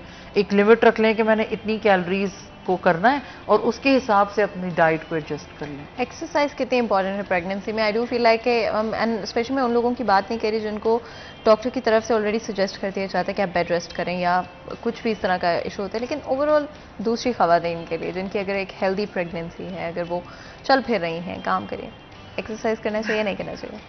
बिल्कुल करना चाहिए। वॉक तो किसी सूरत भी मना नहीं है ना। और मेरे पास और एक मैं उससे भी पहले आपका जो अभी क्वेश्चन से आपने जब स्टार्ट किया तो आपने कहा कि some of the patients are advise bed rest. मेरे पास भी बहुत पेशेंट आते हैं, even they say right on our prescription that we need bed rest. ठीक, अब लेकिन वो आई थिंक किसी स्पेसिफिक वजह से कहते हैं। नहीं, वही बताने लगी हूँ। लिटरली इन आवर बुक्स ऐसी कोई कंडीशन नहीं है जिसमें बेड रेस्ट एडवाइस होगा। सिर्फ और सिर्फ देखें, अगर कोई मरीज को कोई प्रॉब्लम है ना तो हम तो उसे एडमिट कर लेते हैं, घर थोड़ा ही भेज के कहते हैं कि बिस्तर पे लेट जाओ या बिस्तर पे आराम कर लो। ऐसा कोई डिजीज नहीं है जिसमें कि एक इंसान भला चंगा घर भेज दिया और उसको कहा कि बस तुमने ना बिस्तर से पाँव नहीं नीचे उतारना तो तुम्हारा डिजीज बिल्कुल सेटल डाउन रहेगा। पहली बात जो समझने की है, जो हमारी खवातीन में एक सबसे बड़ा प्रॉब्लम है, जब भी प्रेगनेंसी होती है ना उनके बड़े भी उन्हें यही गाइड करते हैं, ये कोई एबनॉर्मेलिटी नहीं है, ये कोई पैथोलॉजी नहीं है, इट्स अ फिजियोलॉजिकल प्रोसेस और उसे फिजियोलॉजिकली समझें। फिजियोलॉजिकल यानी कि एक औरत का माँ बनने का अमल जो है कोई एबनॉर्मल बात नहीं है, नॉर्मल बात है। और अगर उसके अंदर उसको कभी जैसे खुदा ना खास्ता हाइपरटेंशन हो गया, डायबिटीज हो गया, तो वो भी बेड रेस्ट से ठीक नहीं होगा, मेडिसिन लेंगे तो ठीक होगा, उससे रिलेटेड करें। हाँ, सिर्फ एक प्रॉब्लम है वाहिद, और वो होता है जब प्लेसेंटा आगे होता है, यानी कि जिसे हम आवल बोलेंगे, अगर वो जब आगे आ जाता है, और वो भी कब आता है जब 7 मंथ 8 मंथ पे जाके वो डायग्नोसिस बन रहा होता है, शुरू में नहीं है। वो हल्की फुल्की, हाँ एक पेशेंट है हल्का फुल्का ब्लीड करी जा रहा है, करी जा रहा है, करी जा रहा है, तब आप उसे कहते हैं कि तुम बेकार का चलो फिरो नहीं, बेकार की एग्जर्शन मत करो, जरूरत के तहत जाओ वॉशरूम और फिर आराम कर लो। वाहिद एक वो कंडीशन है। सोशल इश्यूज, क्योंकि of course I do feel like कि हमारी सोसाइटी में कई दफ़ा सोशल इश्यूज टेक ओवर कर लेते हैं डिफरेंट और प्रॉब्लम्स को या सिचुएशंस एंड इश्यूज को। जिस तरह से होता है कि बिल्कुल भी आपको अपनी रूटीन चेंज नहीं की जाने दी जाती, और जिस तरह आप वेट अगर उठाते थे पहले तो उस पर आपको बिल्कुल गुंजाइश नहीं दी जाती कि आप वो ना करें। या गर्मी के अंदर कई दफ़ा होता है कि भाई खाने, क्योंकि हमारे यहाँ एक गर्म क्लाइमेट है और हर किसी को अपने घर का काम तो ऑफकोर्स आपको करना ही पड़ता है, अगर आप अकेले भी रह रहे हो आप अपना काम खुद करते हैं, लेकिन वो एक गुंजाइश, एक वो नरमी कि अच्छा हाँ कि वो कि कोई भी ऐसी चीज़ जो कि आपको अनकंफर्टेबल करे वो नहीं होनी चाहिए प्रेगनेंसी के दौरान। नहीं, वो एक्चुअली वो तो हमारा फिर सोशल इश्यूज है, सोशल इश्यू। और वो तो फिर आप कह लें कि जो इवन आप ये अगर हम ये समझें कि शायद ये लिटरेसी की वजह से है कि भाई जो लिटरेट हैं शायद वो अच्छे हैं और जो इलिटरेट हैं वो ख़राब हैं, कम पढ़े लिखे मतलब, लेकिन नहीं, जो पढ़े लिखे हैं उनमें भी प्रॉब्लम्स आ रहे हैं। अच्छे खासे पढ़े लिखे घरों में भी जो अब mother in law's daughter in law's का प्रॉब्लम नहीं अंडरस्टैंड कर रहे, या डॉटर इन लॉज जो हैं वो अपनी मदर इन लॉज का प्रॉब्लम अंडरस्टैंड नहीं कर रही, तो वो तो एक सोशल हमारा एक प्रॉब्लम है जिसमें कि हमें सभी को आप कह लें कि अपने मिजाज में नरमी लानी पड़ेगी, वो नहीं है। और दूसरा जो आपने एक्सरसाइज की बात की थी, एक्सरसाइज बिल्कुल, क्योंकि फॉरेन कंट्रीज में तो इवन ब्रीदिंग एक्सरसाइजेस कराई जाती हैं उनको, उनके प्रॉपर योगा भी होती है, वॉक भी करती हैं और वो अपने आप को प्रिपेयर करती हैं नॉर्मल डिलीवरी के लिए। हमारे यहाँ तो ट्रेंड ही बन गया सिजेरियन एक, और सबसे जो उसमें एक बड़ा मेजर रोल प्ले कर रहे हैं ना वो ये आपके क्वैक्स हैं जिनको डिग्री नहीं होती। सिंपल एक एमबीबीएस डॉक्टर है, वो कंसल्टेंट नहीं है, वो अंडरस्टैंड नहीं कर सकता, वो मरीज को यही कहेगा तुम आ जाओ मैं तुम्हारा ऑपरेशन कर देता हूँ। अब वो खुद ऑपरेशन कर नहीं सकता, वो एक सर्जन को कॉल कर लेता है कि भाई आओ और आके कर जाओ। अब सर्जन आया है बाहर से, वो अब है जनरल सर्जन, अब उसने आके ये थोड़ी पूछना है क्यों करा रहे हैं, क्या उसकी तो फील्ड ही नहीं है, वो आएगा सर्जरी करके चला जाएगा।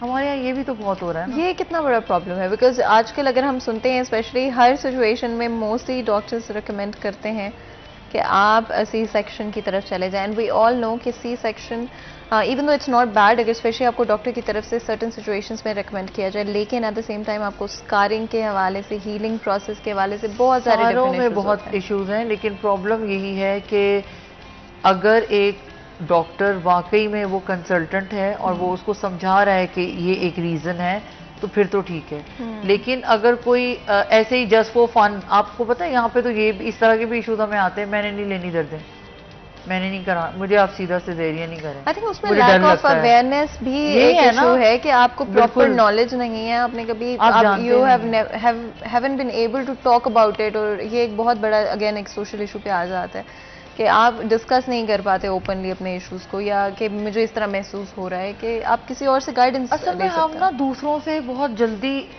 चीज़ों को ले लेते हैं, पिक कर ले। जैसे फॉर एग्जांपल आपकी कोई रिलेटिव हो, आपकी कोई फ्रेंड हो, आपने उससे डिस्कस किया ना, वो कहेगी मेरे साथ ऐसे हुआ था, तो आप भी समझेंगे इसके साथ हुआ था, मेरे साथ भी ऐसे ही होगा। या उसने वो मेडिकेशन इस्तेमाल की है, चले मैं भी, वो कहेगी आप भी इस्तेमाल कर लो। एक तो सेल्फ मेडिकेशन, ये इस तरह से हमारे यहाँ बड़ा ट्रेंड है। इसी तरह ये वाली चीज़ें भी बहुत आसानी के साथ, मैंने सिजेरियन सेक्शन के ऊपर एक लेक्चर पूरा दिया हुआ है और उसमें यही सारे इश्यूज थे कि मेरी फ्रेंड ने कराया सिजेरियन, उसके साथ ये हुआ था या उसको ये प्रॉब्लम आया था, वो तो बड़ी सही रही थी, दर्दें भी नहीं लेनी पड़ी, ऐसी खामखा में बेकार में दर्दें लो और परेशान हो, बाद में तो उसका सिजेरियन हो गया। उसका किसी वजह से हुआ होगा ना कि भाई वो नॉर्मल चल रहा था मसला, लेकिन कहीं किसी एक जगह पे आके स्टक हो गई होगी डॉक्टर, या मदर को कोई प्रॉब्लम हो गया होगा, तो उसने समझा कि बस क्या फ़ायदा, फिर बंदा सीधा ही करा ले। मतलब इस तरह के हमारे जो मिथ्स हैं ना, मिथ्स बहुत है। क्या आपको लगता है कि ये एक अपॉर्चुनिटी बेस्ड बिजनेस भी बन गया है जहाँ पे सी सेक्शन के लिए because you have to pay more, you have to stay in the hospital more? बिल्कुल, ये भी उसका एक पॉइंट था। बिल्कुल, यू आर डेफिनेटली राइट। एक तो अगर आप ये देखें कि पेमेंट वाइज, अच्छा अब ये है कि कुछ लोगों ने इसको इस तरह से बेहतर कर लिया, जो अच्छे डॉक्टर्स हैं, that they have I mean के जो नॉर्मल डिलीवरी और जो सिजेरियन सेक्शन के चार्जेस सेम रखें। ठीक हो गया, ताकि पेशेंट ये नहीं कहे कि सिजेरियन की तरफ इस तरह इसलिए जा रहे हैं कि नॉर्मल को क्विट कर रहे हैं। नॉर्मल में आप यकीन करें, नॉर्मल ज़्यादा टाइम कंज्यूमिंग है, ज़्यादा एफर्ट मांगता है as compare to caesarean. Caesarean ठीक है, आप आपको एक सर्जरी कर रहे हैं, आप सर्जरी के लिए पे कर रहे हैं, मगर जब दोनों की अमाउंट सेम होती है ना, फिर पेशेंट को ये एक थोड़ा सा वो वाला फीलिंग खत्म हो जाती है कि डॉक्टर इसलिए सिजेरियन की तरफ को झुक गया है क्योंकि भाई नॉर्मल के चार्जेस कम थे, दोनों के बराबर हैं। एक तो हमें, मेरा ख्याल है हर जगह पर हमें ये यूनिफॉर्मिटी ले आनी चाहिए, ताकि एक तो इससे भी थोड़ा सा बेहतर हो जाए कि भाई हम कोशिश करें हम नॉर्मल की। तो मेरा तो यही है कि जैसे अब हम लोग टीचिंग से रिलेटेड लोग हैं, तो हमारे यहाँ तो यही कोशिश होती है कि हत्तुल इम्कान नॉर्मल हो, और नॉर्मल अगर नहीं हो सकता तभी हम जाते हैं सिजेरियन। बिल्कुल, यहाँ पर एक छोटा सा ब्रेक लेंगे, कहीं मत जाएगा, हमारे साथ रहेगा।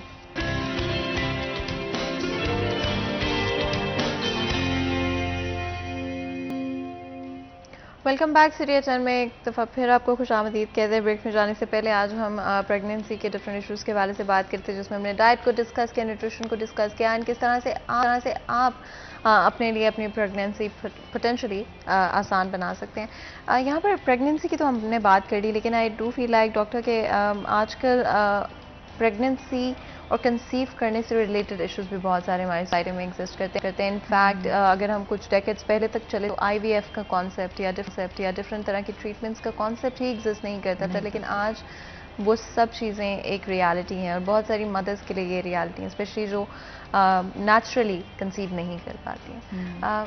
कितना सक्सेस रेट है IVF का, और किन सिचुएशंस में वो आपके लिए एक पॉसिबिलिटी या ऑप्शन बन जाता है? जब यानी कि आप ये कह लें कि एक तो IVF लास्ट रिजॉर्ट है। ऑब्वियसली जब आपने हर तरह की इन्वेस्टिगेशंस मदर पे, मतलब जो रिलेटेड है पेशेंट आपका इनफर्टिलिटी का, यानी उस पे भी कर ली, फीमेल पे भी कर ली और मेल पे भी, दोनों के डायग्नोसिस बना लिए कि भाई इनका और कोई तरीका नहीं हो सकता या इनका पॉसिबिलिटी ही नहीं है, तो तब जाकर इन्हीं कहीं ना कहीं कोई कॉम्प्लिकेशन ऐसी है कि रास्ते में कोई ब्लॉकेज है या किसी के एग ही नहीं प्रॉपर हैं, आपने उनका, किसी का जो जैसे हस्बैंड का सीमेन एनालिसिस में प्रॉब्लम है, तो वो उन वजूहात की बिना पर आप IVF की तरफ जाते हैं। अब IVF का ये होता है कि लोग ये समझते हैं कि IVF मैं कराऊंगा ना तो IVF से मैं एक बच्चा लेके घर जाऊंगा, वो ये कॉन्सेप्ट नहीं है। टेक होम बेबी रेट नहीं है इतना सक्सेसफुल, प्रेगनेंसी करने का वो आपसे पैसे लेते हैं। अब देखिए ना, प्रेगनेंसी का आउटकम क्या होगा ये तो सिर्फ अल्लाह को पता है।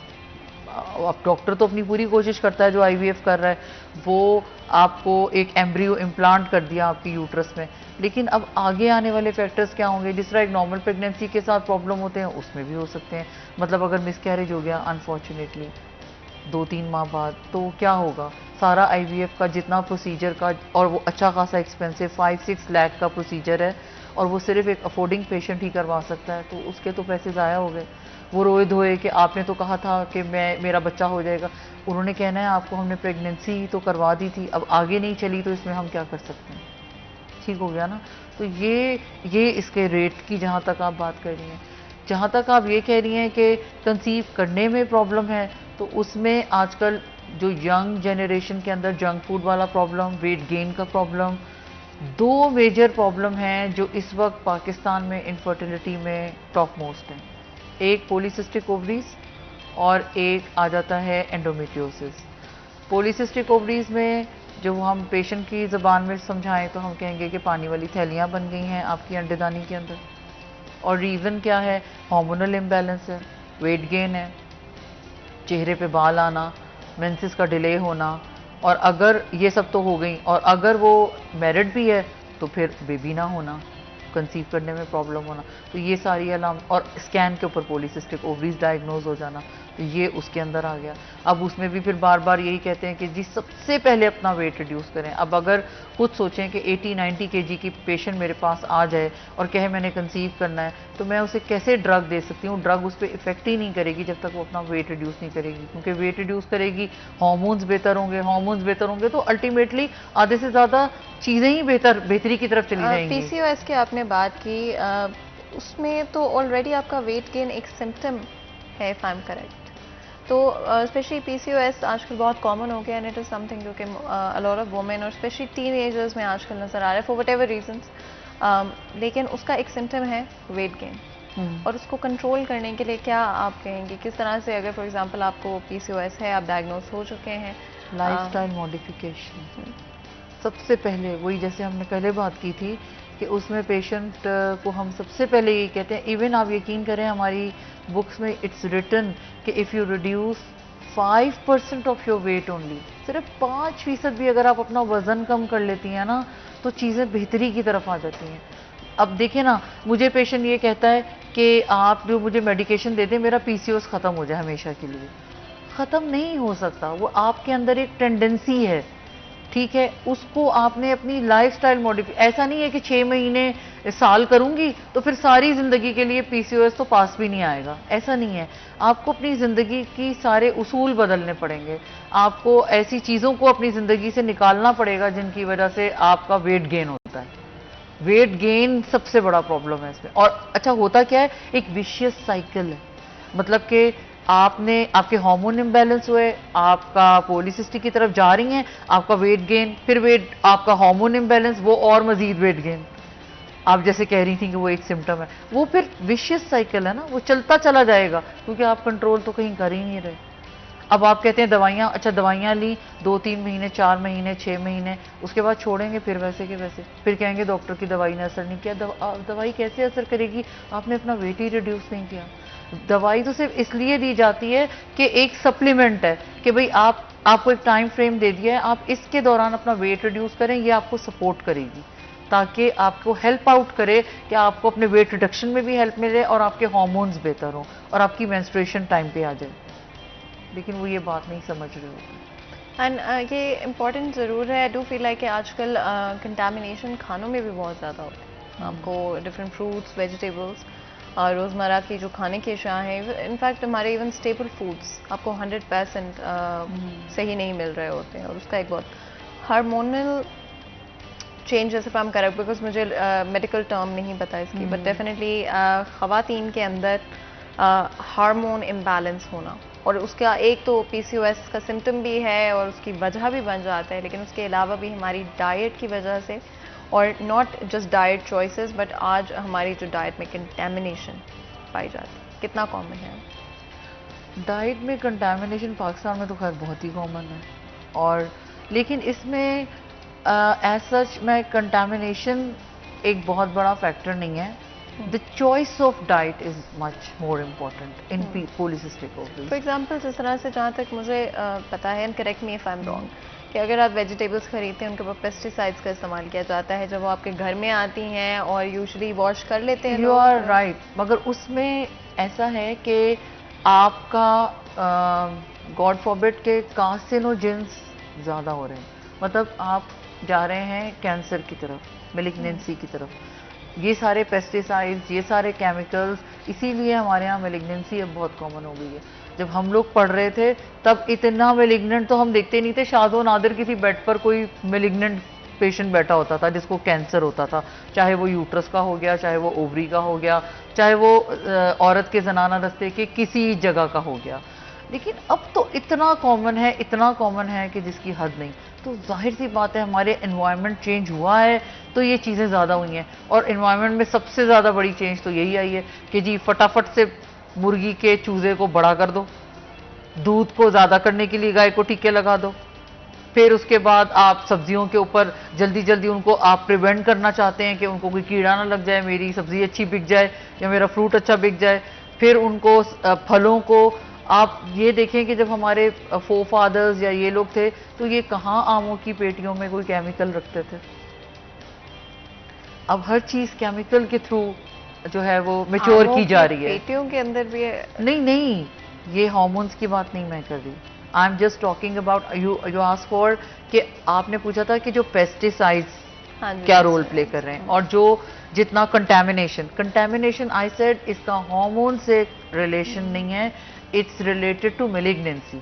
जो आपका फूड की चॉइस है ना कि आप शुगरी चीजें ज्यादा लेते हैं, कार्बोहाइड्रेट ज्यादा कंजम्पशन कर रहे हैं, तो उनमें जो चीजें आपका वेट गेन कर रही हैं they are related to polycystic. और आप ये देखें कि आप अगर बच्चों में देखें तो सिर्फ आपकी फीमेल्स में प्रॉब्लम नहीं आ रहा, आपके लड़कों में भी प्रॉब्लम आ रहा है। आप देखिए जो यंग बॉयज हैं वो भी तो ओबीज हो रहे हैं, उनको अपने से रिलेटेड प्रॉब्लम्स आ रहे हैं, फीमेल्स को अपने से रिलेटेड प्रॉब्लम्स आ रहे हैं। तो ओबेसिटी तो अब हमारे यंग जनरेशन में बहुत ज़्यादा पेनिट्रेट कर रही है, जिस तरह अमेरिका में बहुत पहले से पेनिट्रेट कर गई। और वजह इसलिए कि हमने वेस्टर्नाइज फूड को ज़्यादा यूज़ करना शुरू कर दिया। जो हमारा रोटी सालन और वो जो सादा खाना था, हमने उसको छोड़ के हम एकदम पिज़्ज़ा और जो है ना ये बर्गर, इन पे हम चले गए। आई डू फील लाइक कि ये आप बिल्कुल सही कह रही हैं कि हम जितना हम ऑर्गेनिक डाइट से दूर जाते जा रहे हैं उतने ही हमारे इश्यूज बढ़ते जा रहे हैं। चाहे हम स्पेसिफिकली प्रेगनेंसी के हवाले से बात करें या फिर डिफरेंट और इश्यूज़ के, अगर हम के हवाले से भी डिफरेंट इश्यूज़ हमें देखने को मिल रहे हैं। और आज की जो यंग पॉपुलेशन आई थिंक वो सबसे ज़्यादा अंडर थ्रेट है, बिकॉज उनकी सेहत आई डू फील लाइक बहुत ज़्यादा इम्पैक्ट हो रही है। यहाँ पर एक ब्रेक लेंगे, ब्रेक से वापस आएंगे तो मज़ीद गुफ्तगू करेंगे। कहीं मत जाएगा, हमारे साथ रहिए।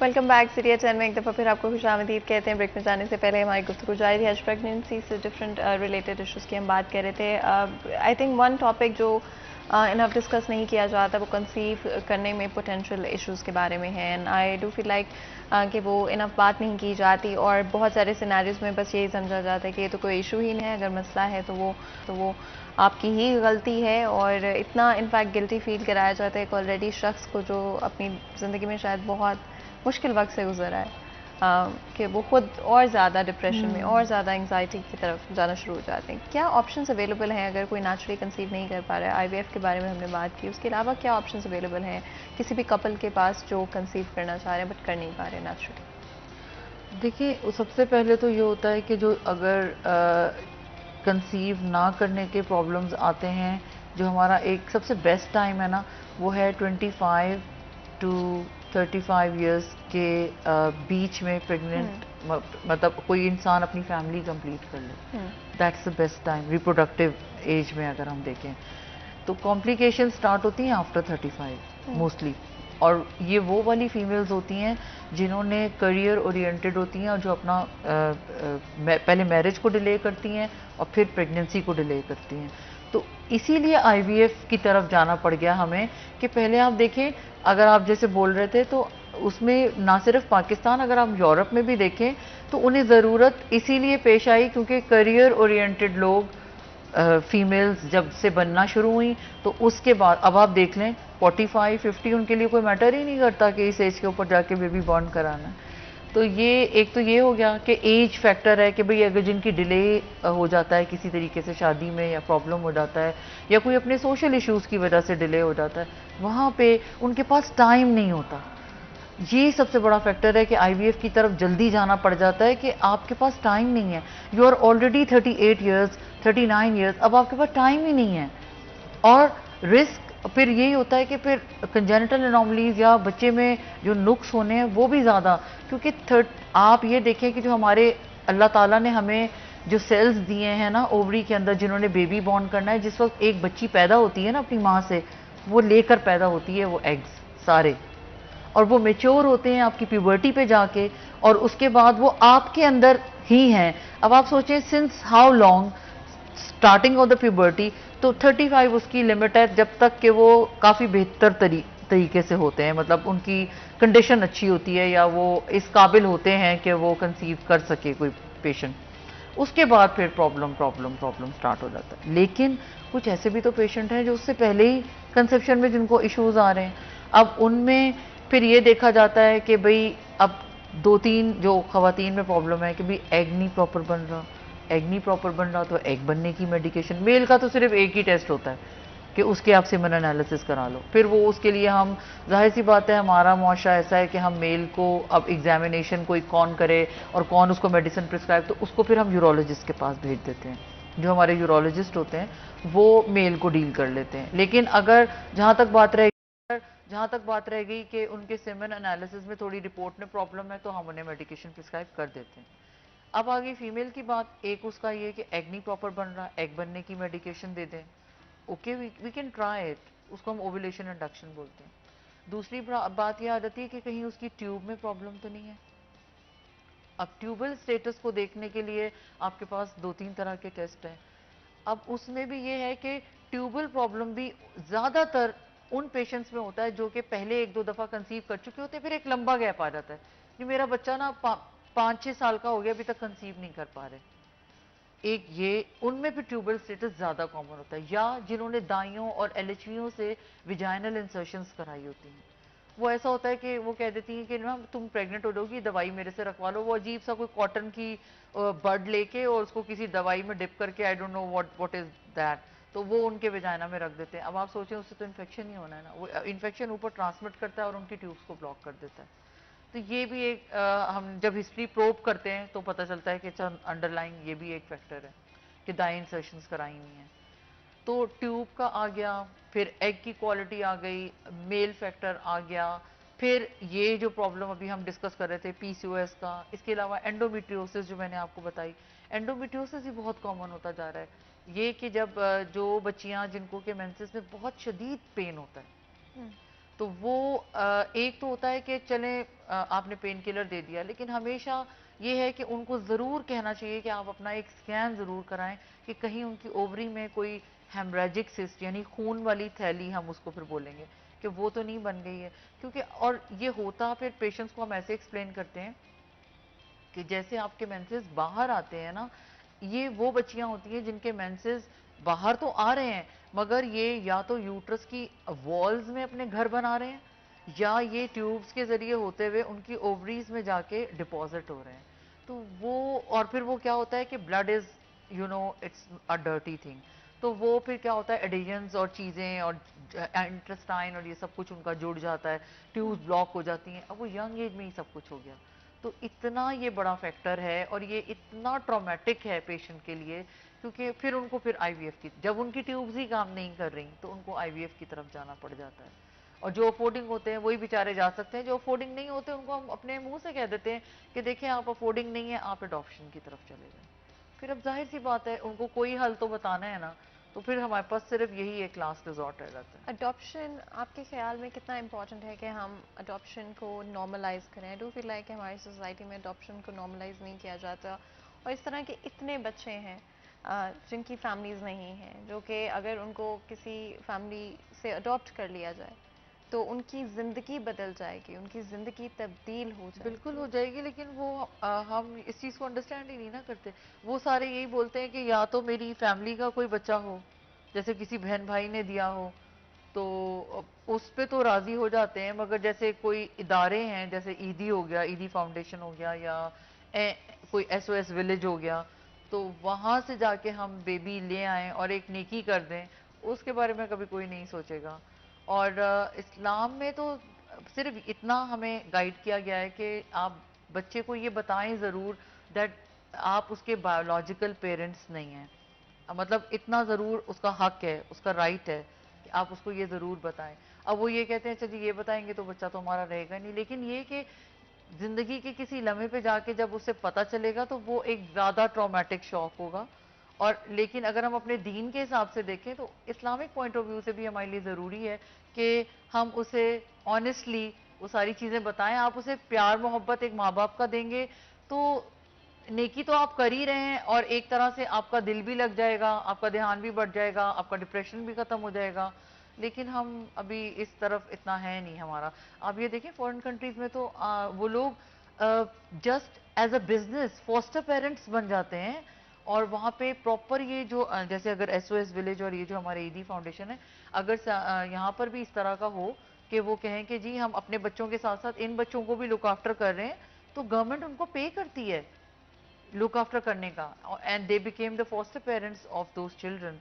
लेकिन ये कि वो तो एक बिल्कुल एक अलहदा सिनेरियो है, लेकिन ये तो एक बहुत ही अच्छा काम है अगर हो जाए तो। एंड आई थिंक स्पेशली जब अल्लाह माफ़ करे गॉड फॉरबिड के इस तरह के कोई इश्यूज होते भी हैं तो there are options out there, और शायद हम खुद रिस्ट्रिक्ट कर लेते हैं खुद को साइकोलॉजिकली, या हम सोशली हमें महसूस होता है कि शायद एक चीज़ नहीं है सही, और हम उसको एनालाइज भी नहीं करते, हम सोचते भी नहीं हैं कि क्या ये पोटेंशली किसी और के लिए बेहतर हो सकता है या हमारे लिए बेहतर हो सकता है। इसके अलावा भी of course I do feel like कि हम बहुत सारे डिफरेंट इश्यूज़ के बारे में बात कर पाए जो कि आज प्रिवेलेंट है हमारी सोसाइटी में, और अनफॉर्चुनेटली हम उनके बारे में इनफ बात नहीं करते। आई थिंक सबसे पहले तो बात करना पॉसिबल होना चाहिए। अगर कोई प्रेग्नेंट औरत है और उसके कोई भी डिफरेंट तरह के इश्यूज हैं तो फैमिली को भी सपोर्टिव होना चाहिए, कि अच्छा एनवायरनमेंट, अच्छा जहाँ पे आप फिजिकली फिट रह सके, मेंटली फिट रह सके, वो एनवायरनमेंट प्रोवाइड करना चाहिए। तो आई डू फील लाइक कि शायद थोड़ी सी ना हमें नरमी लाने की ज़रूरत है अपने बिहेवियर के अंदर। आपको बहुत बहुत शुक्रिया अदा करते हैं डॉक्टर साहिब आज हमारे लिए, हमारे शो के लिए वक्त निकालने के लिए, इतनी पॉजिटिव, इतनी अच्छी एडवाइस देने के लिए। यहाँ पर आज के प्रोग्राम का वक्त ख़त्म होता है, मुझे इजाज़त दें, अपना ख्याल रखें, अल्लाह हाफ़िज़।